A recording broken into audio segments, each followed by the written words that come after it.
Hello, everyone. Welcome to FDH Lounge mini episode 1821. This is FDH managing partner Rick Morris coming at you today with one of our beloved FDH Lounge dignitaries. He is a great sports writer for OurSportsCentral, Fran Stuchbury, and he has recently just taken the second of two different trips that he made to be able to cover a number of minor league sports in the same city.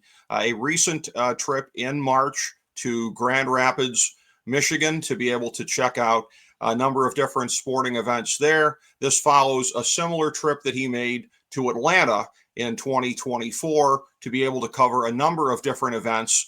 In this case with Grand Rapids, I believe they were all in the same arena, and so it was a little bit easier to coordinate in terms of the logistics of it. A city like Atlanta, of course, they have a wealth of major league sports aspects, but also minor league ones as well. So we're going to talk about this, about the experience of hitting a bunch of different minor league sports in the same city in a concentrated trip. It's a fun way to spend some time here. It's a fun way to just kind of get away and see perhaps some of the stars of tomorrow. And I certainly hope that we can count among them a number of the Grand Rapids Griffins. That happens to be my favorite minor league hockey team, as they are the affiliate of my beloved Detroit Red Wings. But here to talk about all that and much, much more, of course, the great Fran Stuchbury from OurSportsCentral. Fran, welcome to the program, my man. Good to have you on today. Thanks, Rick. I'm so happy to be on. This is a fun thing to me. I mean, we're talking about sports that are non-football related. The world must be coming to an apocalypse. Is COVID happening again? Nah. That's right. That's right. You are the guy that covers football at all levels. And again, most of the time when we're doing something like this, it's going to be football oriented. But of course, with OurSportsCentral, the focus there is on minor league sports across the board. And of course, I recommend to everybody checking out on that website every week. Fran does the last week around the leagues, a big roundup, probably the most comprehensive roundup that you will find on the internet of minor league sports for the previous week. So there are a number of different entities that have shown up in last week around the leagues that are showing up again in this article on Grand Rapids and in the previous article on Atlanta. Well, Rick, last year when I went to Atlanta, I ended up covering three sports events in the 3 days in the same arena, the Gas South Arena in Duluth, the suburbs. Mm-hmm. They had an AEW event there the following week. But, first I covered the Atlanta Volleyball Federation game. Volleyball is fun in person. The action, the excitement. I've gone to several NCAA Wolfpack games in person in the upper level. They're lots of fun. Plus, you can get up to 5 sets, so you get your money's worth sometimes. But that was fun. The second one I covered was the Georgia Swarm National Cross League game, where they gave me a press pass where I basically can sit anywhere I want around the arena. And Rick, as people know, I'm a walker, so I was moving all over the arena, getting different views, different things. It went into overtime, and the Swarm won. But the thing was, it was such like a rock concert with the music, with the events, with the game, the activities. It was so much best experience I ever had for a sports event in person, because the National Cross League is really so much better in person than on TV. Well, then that's something you and I have in common, is watching one of the greatest available, I think, minor league sporting events in Atlanta. So you watched the lacrosse down there, and I had been the previous winter with my nephew down to go see the Overtime Elite down there. And so that is now a very unique experience now that the G League Ignite no longer is a part of the NBA developmental system. But Overtime Elite, the same type of developmental system that players will go to in lieu of college. But now it's also a thing where you can go there, and I think if you defer your money, then you can go to college afterwards. So Atlanta has a number of great different sporting opportunities here that really are under the radar, which I suppose you would expect for a megalopolis of that size. And plus, I also covered the ECHL Atlanta Gladiators. I mean, it was a fun team. I mean, fun night out. Yeah. I mean, you really got your money's worth out of that Atlanta trip, and I remember you writing about it at the time and all the different fun experiences that you had as a part of that. Yeah, it was definitely a fun experience to cover three sports events, 3 days in the same arena. It was lots of fun. And then prior to my Grand Rapids trip, 2 weeks ago, I covered the Professional Women's Hockey League Takeover Tour. Rick, that was such a fun experience. No one expected 10,782 fans in the Noble Center for Raleigh. I mean, I don't think Raleigh's going to get a team, but they really made their best foot forward, Rick. Yeah, and it is a very interesting kind of business plan that they have of doing the barnstorming and doing it in that way, of where there are designated city affiliations with teams, but that doesn't necessarily have any bearing on where the games are being played. So it's interesting that, yeah, I mean, they could continue to get barnstorming opportunities there without necessarily having a team. But again, that's how, if you want to show that you deserve a team in your market, that's how you show that you do that, by showing up 10,000 strong or better. Yeah, it was a fun experience, because I used to work on directing traffic and the cashier at the PNC Arena, now the Noble Center. And the fun thing was, I was finally, my life goes a complete circle. I was able to cover I was able to be in the press box the first time ever, way high up. And the thing was, the league did such a great job giving us post press conference quotes and things. I was able to make my article full of lots of content, and I was able to attend the post game press conference and get more stuff. I mean, women's hockey is they're going to add 2 more teams, Rick. Maybe Detroit gets one close to your neck of the woods, maybe a team out west, but especially women's hockey league, it's getting there. I mean, it's a fun product. I mean, we had a Michigan goal in the New York Sirens game a week ago, which was in my last week around the week for OurSportsCentral. Check it out. But especially women's hockey, it's going to slowly build, and hopefully they get a TV deal, because there's only so much you can watch on YouTube, Rick. What do you think? What do you think about that? Is TV better or YouTube? What do you think about that? Yeah, I mean, those are good experiences for being able to consume sports. I think you had sent me a YouTube link to the one hockey game. I mean, that's a pretty good experience, whether you make it a second screen experience or a first screen experience if you beam it to your TV. So those are the type of things that these leagues are going to need to embrace, as far as making the game more widely available, and to pick up an audience potentially even outside of the markets, of just people who are interested in watching these certain minor league events who may not even live in one of these cities here. So it is something where, again, embracing the global possibilities of your sporting event being seen, that's always a thing that's a plus for teams, certainly, because it probably doesn't really come at the expense of the local gate, I wouldn't think. Well, the thing is, these days people have like Apple TV, so you can watch it on YouTube. It's like watching the game on TV. You can't miss a beat. Yep. But some of these leagues are going different, apps, and every league is different. The Mobile Federation likes to have good games on YouTube, but they have a wide variety of games on other networks. Yeah, and that's where, again, there are so many different platforms to be able to consume this action. And this is a thing where, again, I was doing a little bit of research on the internet, and when you're looking at it, and again, like I said, a city like Atlanta, there's a lot of things in and around the area as far as, quality minor league experiences to go along with the major league experiences, just because it is a gigantic market of that size. So you would assume that that's the case in a lot of the major markets in this country, that there's also this sort of, I won't call it, underbelly necessarily, but this additional kind of scene that most people may or may not be privy to as far as minor league and developmental experiences. Then you start to get into some of the more mid-market areas of the country, where I think Grand Rapids probably qualifies as one of them. And so many different aspects. I mean, Grand Rapids, for a city of its size, will never have a major league team there. But the wealth of opportunities to go watch minor league sports and all of these things that can be very entertaining, this was the thing that was the focus of your most recent trip that you made. Well, the fun thing was, Rick, when I covered the volleyball game Friday, I saw the arena football banners hanging up at the Rampage. Mm-hmm. They won a championship there. All 4 banners. I mean, Rick, in my article, come on. I mean, why would you have a 20-year anniversary? All these other banners. I mean, the conference championship, the arena ball. That was. I went up there. I walked around the arena to get a good photo, because people still they love the old arena football league. And the thing is, the arena is owned by Devos, Dan Devos, so they own the Rampage. I was surprised to see banners up there still, but it's part of the history. It's part of the nostalgia. Can they put another team there? Not this Arena Football 1 version, no way. But Indoor Football League wouldn't be bad for that. But the problem is, we have all these sports team bricks. When are you going to be able to play? Yeah, well, that's true. And I would imagine that for an arena like that, that scheduling becomes an issue. You have to coordinate if there's multiple franchises that are located in the same arena.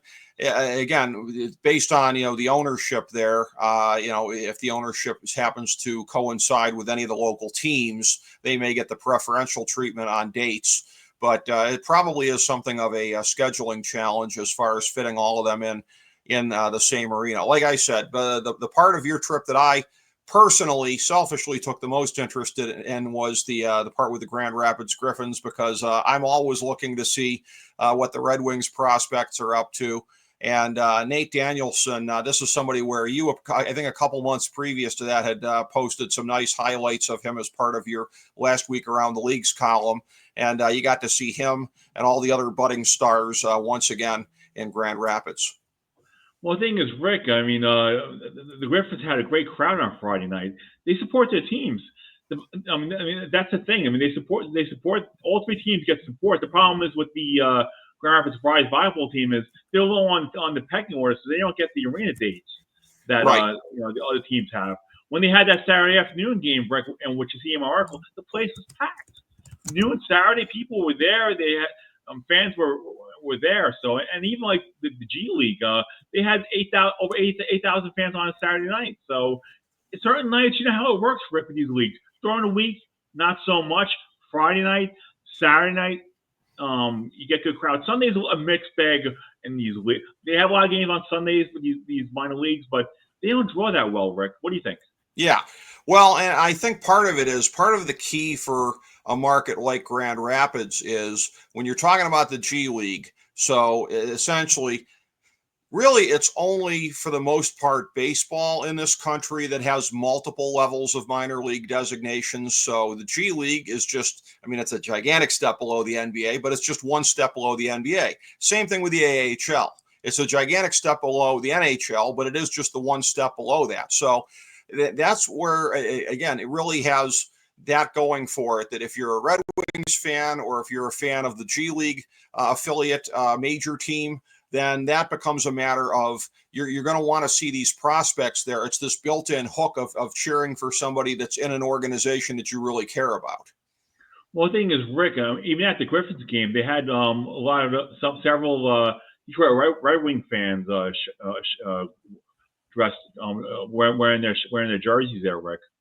One fun story to share with you was, as typical with minor league hockey, NHL scouts were on hand, including Mark White of the Winnipeg Jets, who was there who was with the team since 2015, 2016.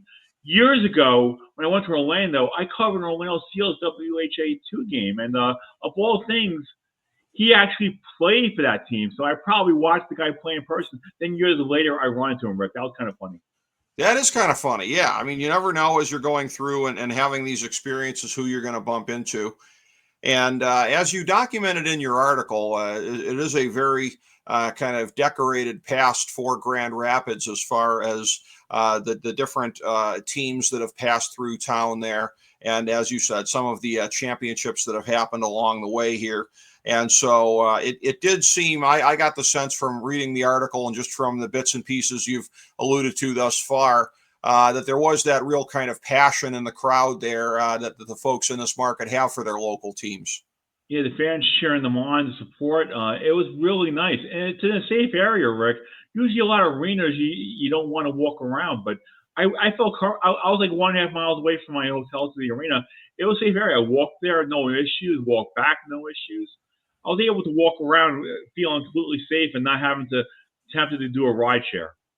Well, that is good. That's good that you didn't have to do that. And in looking at it here too, when you talk about the affordability of it, because again, we know what the affordability is or is not at the NBA and the NHL level. But if you want to go watch a Grand Rapids Griffins game there, tickets ranging from $22 to $40, you can't beat that. No, you can't. I mean, the prices are good. The volleyball is inexpensive as well as the G League. It's all affordable where you can go out with families and have a family night out. Okay. Yeah, and that's where, again, you really have the opportunity to go and like you said, really kind of make it an affordable evening for the family. That's where, I suppose a lot of the marketing is probably done towards that as far as a nice particularly in Rick, today's those tickets economy range with from what 14 to prices are. $30. Yeah.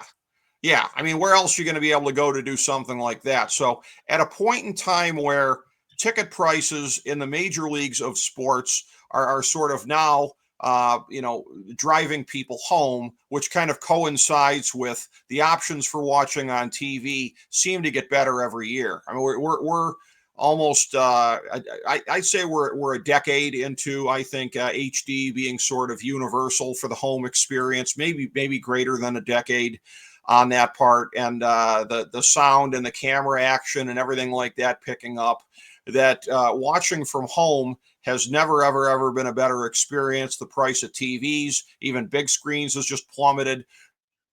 So for major league sports, you're seeing it go that way. But for minor league sports, and as we said before, yeah, I mean, if a game's on YouTube, then you can always watch that on your big screen.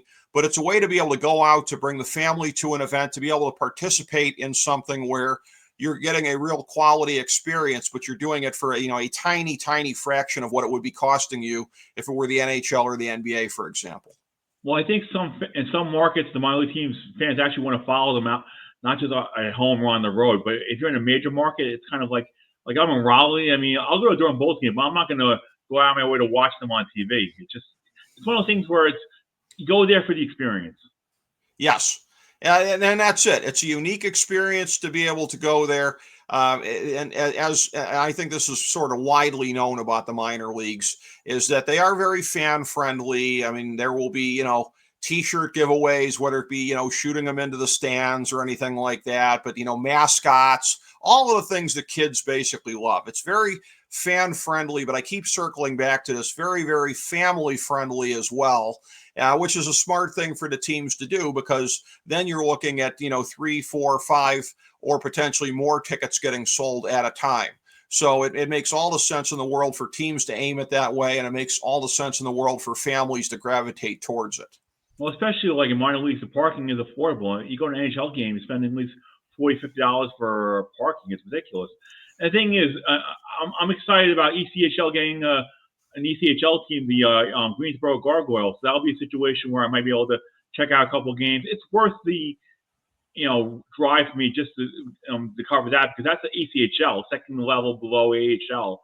Yeah, that's true. Yeah, that as far as what you find there, as far as the so I think I misspoke before when I said the AHL. So they're the primary ones below the NHL level, but you're right. There is the ECHL. It doesn't go as many different levels as Major League Baseball, but yes, ECHL, you can get quality there. I know that a good friend of the show, Jeff Briscoe, has been somebody that's done some coverage for the Fort Myers, Tarpons, down in Florida there. So the ECHL is a very quality circuit as well. So anytime you get a chance to catch any of these type of games there, it is a really good experience. Are there any thoughts that you have geared towards, like, from a tourism aspect here? If somebody was interested in doing what you did, they probably wouldn't be able to get accredited the way that you did. But as far as, I want to go to, I want to take a roadie up to Grand Rapids for a weekend. I live close enough that that's plausible. So anybody in a certain radius in the Midwest would be close enough to do this. If they wanted to do that, map it out to catch a couple of different events the same weekend, the same thing, the same way that you did. Any particular thoughts or recommendations if somebody was looking to do that? Well, there's so much for people to do there. I mean, there was 5 games over 4-day period. Saturday had the doubleheader with the volleyball at noon, and then the basketball in the evening. So it's one of those things where if you plan out and you do things outside of it. I went to the Grand Rapids Museum of Art where I spent $12 and walked around, took some pictures of art. I was able to walk around a little bit. I mean, I saw the Rosa Parks statue out downtown. It's a fun thing to do. And it's affordable. Even when as a fan, you can go multiple days and just check out these teams. Grand Rapids is a safe market. You're not going to, feel any risk or any danger. It's just nice. And then you see the fan support and the fans cheering them on, and the kids at the games being happy. Like, they had Princess Day at the volleyball game. That brought a lot of boys and girls that were happy to be there. It's the promotions. It's the T-shirts tossed in the stands. It's the cheering on. Winning to a degree helps a lot, because then if you win, the more you win, then it depends on each team. If you're owned by the NHL team, it's about developing talent. If you're owned by an owner, you have to win. If you win, you get more people to come to the games. Yes, and that's so it's always kind of a little bit of a balance there because even the ones that are owned by the major affiliates, they do care about obviously winning just to be able to put the butts in the seats there locally. But yes, there will be sometimes a little bit of a different emphasis on winning or development based on who the owner of the team is. So as far as it goes with the whole concept of taking a trip to watch a bunch of minor league sports in the course of a weekend or a long weekend or anything like that, any thoughts of yours that we hadn't gotten to yet? Well, it's fun to do. I mean, I pushed so far this year than last year, doing four sports events in 3 days. I was like, I ran that gauntlet, Rick. I just did. It's fun. I'm branching out, Rick. I used to do nothing but football, and now I'm branching out, covering all these different sports. I had my own version of March Madness, 6 sports events over a 15-day period. I covered the Professional Women's Hockey League, United Soccer League Championship, Pro Volleyball Federation, American Hockey League, NBA G League, and National Women's Soccer League. So it's been, fun. I'm so happy to be living in Raleigh, Rick, where I have a variety of sports options where I can cover soccer and a variety of sports to have that sports lifestyle, even like on a lifestyle where I can go to the campus at NC State and watch volleyball and soccer and volleyball and gymnastics, just to have so many sports options in a city. That's a lot of fun. Absolutely, yeah. I mean, and you living in the triangle there, obviously NC State closest to where you're at, but for somebody like you lump in North Carolina and Duke on top of that. And then, like you said before, if you want to go out to Greensboro to watch a little bit of ECHL, I mean, for anybody there, in the triangle area in the Carolinas, if you want to lump in college sports with minor league sports, I mean, you've got probably one of the biggest plates of options that anybody has nationally. And plus, Rick, I have 7-mile drive from Cary where I have the North Carolina Courage, which I mostly cover, and a couple of North Carolina SC games. The women's team, you get the best soccer players in the world competing. It's funny, Rick. I don't know if they want an NWSL team now. There's no way they would get it with that arena. With that, it's all the stadium, because these days you want the big stadiums, the amenities. But it's a nice little stadium where they had 8,300 fans. A home crowd record for a home opener. The Courage game I covered last week. Mm-hmm. Yeah, I mean, that's another growing situation right there as far as what their following has been. And any thoughts in your head, any kind of rough plans for any subsequent trips like this down the road to check out a bunch of things in the same area? Well, one thing might be in my own neck of the woods, Greensboro, because they're going to have the ECHL team there next year in that arena. They're going to have the NBA G League team, plus the National Arena League Carolina Cobras. So the NBA G League Greensboro Swarm. That could be in my neck of the woods where I can just drive there, stay in a nice hotel, and then cover that over a 3-day period. Next year. Other cities where if I have friends I can stay with that can drive to different places.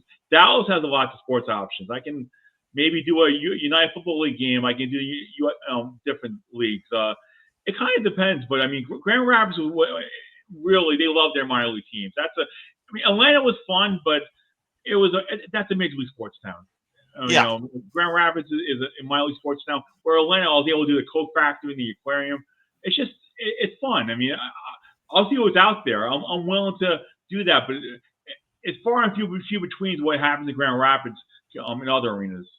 Yeah, and Atlanta also with the College Football Hall of Fame. I highly recommend that. That was great to be able to go to when I was down there as well. Yeah, there is a wealth of great options down there in Atlanta. Also being from New York, I'm tempted to maybe go to Brooklyn, do a Brooklyn Cyclones game, and then the Brooklyn FC men's and USL Super League games. Maybe in my hometown of Brooklyn, I can go out there and get the New York Liberty.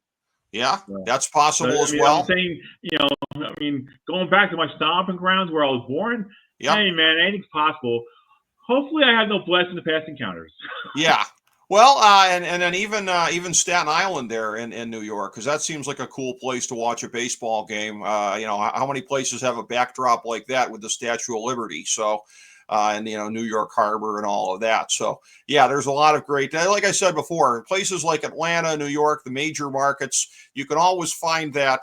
And again, like I don't want to use the term because people would find it distasteful potentially when I say underbelly of it. But as far as a sports scene that you don't necessarily know about, as far as, the minor league options that exist there, or potentially even the collegiate options that exist. I mean, how many different colleges of different sizes even exist in the Atlanta and New York markets? A whole bunch of them. So there's you can do that in big cities, but then again, so you've experienced both sides of this. You do it in a big city, and then you go to a place like Grand Rapids, where the heart and soul of the entire local system are the minor league teams there. So there are different ways to approach this, and I think at this point you've covered both of them for the first time. One thing is, Rick, I mean, when I walked to the Van Allen Arena, they had all three banners up on that Van Allen Arena where the three teams, that's their home field. The one thing about Grand Rapids, Rick, I'll ask you for your expertise. They're going to have an MLS Next Pro team. What do you think about them maybe going further and getting that USL league that's going to aim to be in big markets, compete with MLS? I think they could support that, or maybe they should just stick with MLS Next Pro. Well, possibly, yeah. I mean, and that's where, again, if you have a good enough following for the teams that are there, it will lead to sometimes some thoughts of like, well, can we do something bigger? So if there's a bigger league that is forming, yeah, I mean, the first thought is that for any type of market or any type of league that's truly trying to go big league, it would seem a little bit unlikely that you put a team in Grand Rapids. But if it's a competitor league to an existing league and it's going to have to take some more chances, be a little bit more daring with the markets that they're in, then yes, potentially Grand Rapids might be a market that could support it. Because, imagine if you actually have a team there where you can preach to the locals that this is, a bigger entity than most of the other teams that you even have in an area. That is something I think would sell even more tickets locally. Well, Rick, they did that with the Rampage, and the teams and the fans loved it there. So, but going higher than that, it's unlikely with the market size. But the thing is, Grand Rapids will definitely support the soccer team wherever league they're playing. If it's MLS Pro, they will support it. But it's a market that cares about their teams, and they've always had a history of caring. And it's just nice to see that, to see going there firsthand. Fans really support these teams in a minor league city. They support the teams. They like bringing their families to the games. They like buying the merchandise, and they love when they get T-shirts to us in the stands. They do, and it really is something that is a sight to behold as you get a chance to kind of take in the whole panorama of options here as you did over the course of a weekend. But always great running through things with you, Fran. I know that you and I have most of all on this show coalesced around subjects of college football, so we'll have that to look forward to later this year and potentially something before then. But always great to have you on. And this is, again, something very different that we could kind of throw into the mix. So thank you for coming up with the idea of doing a segment on this here, Fran. Much appreciated. My pleasure, Rick. I'm so happy I branched out, not just staying in my comfort zone in football. Now I'm covering it all. Now you are. And for the first time appearing with us now that we're doing our shows predominantly on video. So great to have you on with that as well, Fran. Thank you so much. And thank you, everybody, for checking us out here today with FDH Lounge mini episode 1821.